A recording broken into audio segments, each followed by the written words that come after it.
রাজধানীর কুড়িল বিশ্ব রোড থেকে পূর্বাচল এক্সপ্রেসওয়ে বা ৩০০ ফিট রাস্তা ধরে ১০ থেকে ১৫ মিনিট এগোলে হাতের বাঁয়ে দেখা মিলবে জমজমাট এক লোকজ মেলার পরিবেশ। এটি এই নীলা মার্কেট। এটি মূলত রাজউকের পূর্বাচল উপশহরে ১ নম্বর সেক্টরের ভোলানাথপুরে অবস্থিত। বালু নদীর তীরবর্তী এই জায়গাটি এখন শুধু বাজার নয়, বরং নগরবাসীর প্রশান্তির এক ঠিকানায় পরিণত হয়েছে। বাজারটির নামকরণ নিয়ে রয়েছে স্থানীয় ইতিহাস।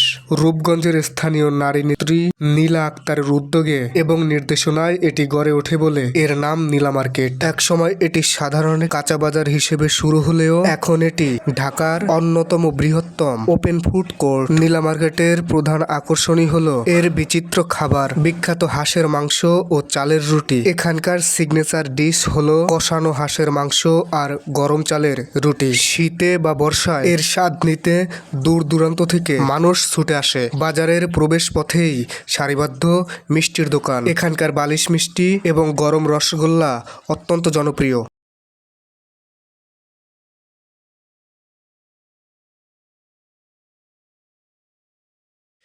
পিঠার মধ্যে রয়েছে চিতই পিঠা, ভাপা এবং পাটিসাপটা পিঠার মৌ মৌ ঘ্রাণ বিকেল হতেই চারপাশ ভরিয়ে দেয়।